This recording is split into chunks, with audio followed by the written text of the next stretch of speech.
വായിച്ചു. കത്തിൽ നിന്ന് ഞാൻ പോയതിനു ശേഷം വായിച്ചു. അതിനകത്ത് നിങ്ങൾക്ക് പറയേണ്ട കാര്യമൊന്നുമില്ല. അതുകൊണ്ടാണ് ഞാനൊന്നും പറയാത്തത്. അത് പറഞ്ഞാൽ പിന്നെ അതിന് വാലും തോലും നിങ്ങൾ വെക്കും, പിന്നെ ഞാൻ ബുദ്ധിമുട്ടും. ഇത് വേണ്ട. ഒരു ക്ലാരിറ്റി വന്നതിന് ശേഷം നിങ്ങൾക്ക് ഞാനത് പറയാം. Within 2 days I will get it. ഞാൻ നിങ്ങളെ വിളിക്കും, പറയും. ഉണ്ട്. ചർച്ച നേരത്തെ ഉണ്ടായിരുന്നു. ഞങ്ങളൊക്കെ ഇടപെടുകയും ചെയ്തിരുന്നു. ഞങ്ങളൊക്കെ എല്ലാ ആളുകളെയും വിളിച്ചിട്ടും അതിനകത്ത് വളരെ സമചിത്തത പാലിച്ചു പോകണമെന്ന് എല്ലാ സീനിയർ നേതാക്കന്മാരോടും ഞാൻ പേഴ്സണലായി ഞാൻ സംസാരിച്ചിട്ടുണ്ട്. ഈ സഹകരണ സ്ഥാപനവുമായി ബന്ധപ്പെടുന്ന എല്ലാവരോടും പറഞ്ഞിട്ടുണ്ട്. ഞാൻ തൂങ്ങുമ്പം നിങ്ങളെല്ലാം തൂങ്ങും. തൂങ്ങാതിരിക്കണമെങ്കിൽ മാനമായി ആ വിഷയം കൈകാര്യം ചെയ്യണമെന്ന് പച്ച മലയാളത്തിൽ ഞാൻ അവരോട് പറഞ്ഞിട്ടുണ്ട്. ഈ പറഞ്ഞ എല്ലാവരോടും ഐ സി ബാലകൃഷ്ണനോടും പറഞ്ഞിട്ടുണ്ട്, അപ്പച്ചനോടും പറഞ്ഞിട്ടുണ്ട്, മാഷോടും പറഞ്ഞിട്ടുണ്ട്, എല്ലാ മാഷോടും പറഞ്ഞിട്ടുണ്ട്. അവരെല്ലാം നല്ല കഴിവും പ്രാപ്തിയുള്ള ആളുകളാണ്. അവരൊന്നും അങ്ങനെ കറപ്റ്റഡായ ആളുകളല്ല. എൻ്റെ അനുഭവത്തിൽ അങ്ങനെ ഒരു അനുഭവമൊന്നുമില്ല. എന്തെങ്കിലും ഞങ്ങൾ ആശങ്കയോടുകൂടി അവർ നോക്കക്കേണ്ട കാര്യമുള്ളൂ.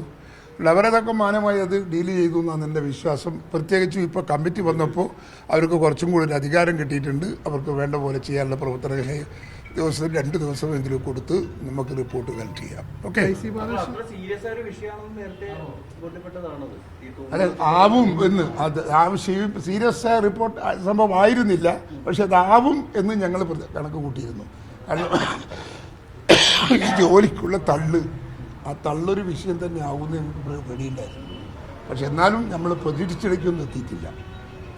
എല്ലാ നേതാക്കന്മാരും വളരെ വളരെ കെയർ ചെയ്തിട്ട് ആ വിഷയത്തിലൊക്കെ ഇടപെട്ടിട്ടുള്ളൂ. എനിക്ക് കിട്ടിയ ഇന്നത്തെ ഒരു ഡിസ്കഷനിൽ നിന്ന് എല്ലാവരും വളരെ കെയർ ചെയ്തിട്ടാണ് ആ വിഷയത്തിലൊക്കെ ഇടപെട്ടിട്ടുള്ളത്. ഓക്കെ, പരാതി കുടുംബത്തിന് പറയുന്നതിന് എന്താ? കുടുംബത്തിന് വല്ല ഇതുമായിട്ട് വല്ല ബന്ധമുണ്ടോ? പാർട്ടി നേതാക്കന്മാർ ഇത് ചെയ്യേണ്ടുന്ന ഉത്തരവാദിത്വം വളരെ വരുന്നില്ലേ? അവരല്ലേ അതിന് പരിഹാരം കാണേണ്ടത്? വീട്ടുകാർക്ക് എന്ത് വന്നു പ്രശ്നം? അതുകൊണ്ട് വീട്ടുകാരെന്തെങ്കിലും പ്രശ്നങ്ങൾ ഉണ്ടാക്കിയിട്ടുമില്ല. അവർ നമ്മുടെയൊക്കെ നമ്മൾ മോശമായിട്ടൊന്നും പറയുകയോ സംസാരിക്കുകയോ ചെയ്തിട്ടില്ല. എന്തൊക്കെ വന്നിരുന്നു അമ്മച്ചി, എന്തൊക്കെ വന്നിരുന്നു. ഞാൻ സമാജം ആശ്വസിപ്പിച്ചിട്ട് വിടുകയും ചെയ്തിരുന്നു. ഇതൊക്കെ ചെയ്യാവുന്നതൊക്കെ ചെയ്തു തരും, പാർട്ടി നിങ്ങളെ കൂടി ഉണ്ട് എന്നൊക്കെ പറഞ്ഞ് ആശ്വസിപ്പിച്ചിട്ട് ഞാൻ വിട്ടത്. 7 ലക്ഷം വാങ്ങിയിട്ട് 2 ലക്ഷം തിരിച്ചു കൊടുത്തുള്ളൂ, ബാക്കി 5 ലക്ഷം കൊടുത്തില്ല എന്നാണ്. അത് അങ്ങനെയൊന്നും ഒരു റിപ്പോർട്ട് ഇതില്ല എന്നുള്ളതാണ് എനിക്ക് ഇപ്പോൾ കിട്ടിയ റിപ്പോർട്ട്.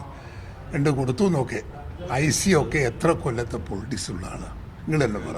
ഒരു പുതുമുഖമൊന്നുമല്ലല്ലോ IC ബാലകൃഷ്ണൻ. എത്ര എന്തെല്ലാം ചെയ്യാൻ അദ്ദേഹത്തിന് അവസരം ഉണ്ടായിരുന്നു. അങ്ങനെ ഒരു തെറ്റ് ചെയ്യുന്ന ഒരാളാണെങ്കിൽ അയാൾ ഇതൊക്കെ എന്നോ വെച്ച് കാച്ചേണ്ട സമയം കഴിഞ്ഞു. അതുകൊണ്ട് അദ്ദേഹം ഒന്നും ഒരിക്കലും അത് ചെയ്യില്ല, ഒരു കുറ്റവും വരില്ല, കളിച്ച് വരില്ല എന്നുള്ളത് 100% ഉറപ്പാണ്. സമാനമായ ഒരു കേസിൽ ADM നബീൻ ബാബുവിന്റെ കേസിൽ PP ദിവ്യ രാജിവെക്കണം എന്നുള്ള ആവശ്യം കോൺഗ്രസ് ഉൾപ്പെടെ ഉന്നയിച്ചിരുന്നു. ഇപ്പോൾ IC ബാലകൃഷ്ണന് വേറൊരു നീതിയാണ്, അല്ലെങ്കിൽ അവരോട് വേറൊരു സമീപനമാണ് കോൺഗ്രസ് സ്വീകരിക്കുന്നത്. രാജിവെക്കേണ്ടതല്ലേ? അതിലെന്തെങ്കിലും സംശയം ഉണ്ടെങ്കിലല്ലേ വെറുതെ ആള് രാജിവെക്കണം എന്ന് പറയാൻ പറ്റുമോ? വെറുതെ രാജിവെക്കാൻ പറയാൻ പറ്റും? രാജിവെക്കണമെന്ന് പറഞ്ഞിട്ടില്ല. അതിനുള്ളൊരു അതിൻ്റെതായ ഒരു കാര്യകാരണ സഹിതം നമുക്ക് പറയാൻ പറ്റണ്ടേ? അതിന്റെ സമയമായിട്ടില്ല.